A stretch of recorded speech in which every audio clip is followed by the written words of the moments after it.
o nosso título da sessão de hoje, Aprender com Todos os Sentidos, mais especificamente o sentido da audição, não é? Porque quando estamos privados deles, temos que recorrer a outro sentido ou a outros, e é isto que vamos hoje aqui também abordar.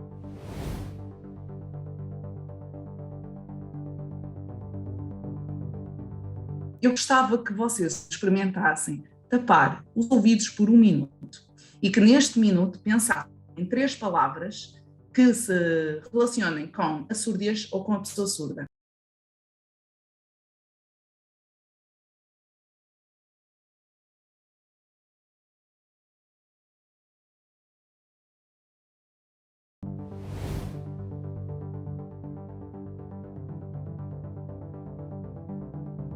Sim, inicialmente, não é? Há um silêncio.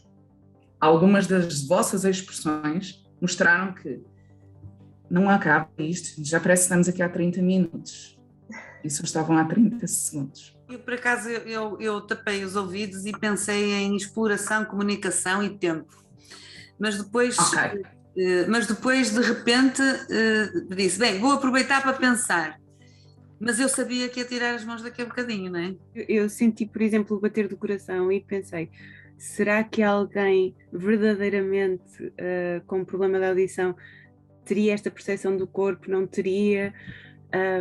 E essa temporalidade, o saber que é um exercício, que não é algo que me é imposto pela minha circunstância a tempo inteiro. Efetivamente nós sabemos, não é, que este exercício é apenas 1 minuto e que passado esse minuto tiramos os dedos, ou até mesmo estando lá com os dedos nós conseguimos ouvir alguma coisa, não é? A não ser que vocês estejam num local completamente isolado do som, mas conseguimos sempre ouvir alguma coisa mesmo tapando.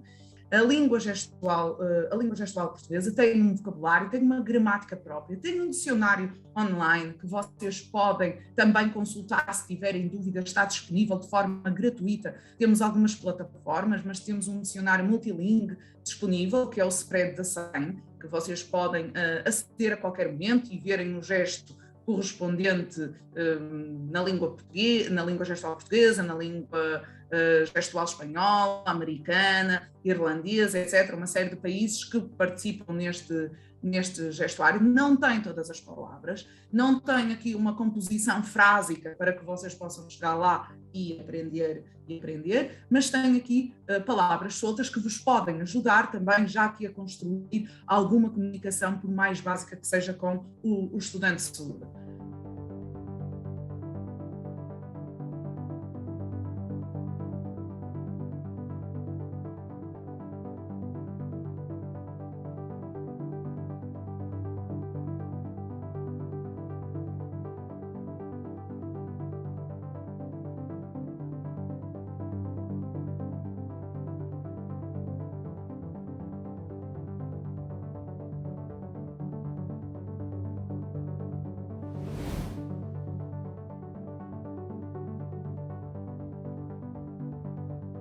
Gostei imenso da apresentação.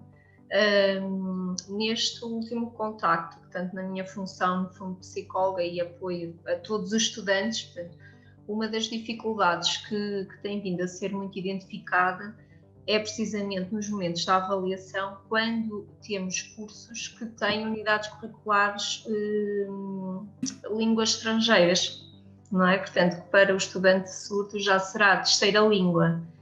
Não sei se era possível deixar algumas dicas, estratégias, principalmente este ano letivo têm surgido aqui algumas situações. Um estudante surdo não pode ser sujeito a uma prova oral, não pode ser.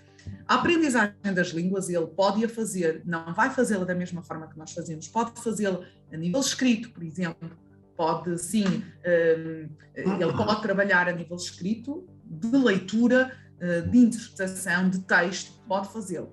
A nível de produção oral nunca pode haver esta avaliação. Significa que ela tem que ser substituída sim, por exemplo, por a parte escrita ou então a produção de gestual, mas que vai ter que ser passado para aqueles tais testes gestuais, mas que vai ser passado para a língua portuguesa e que não é o pretendido.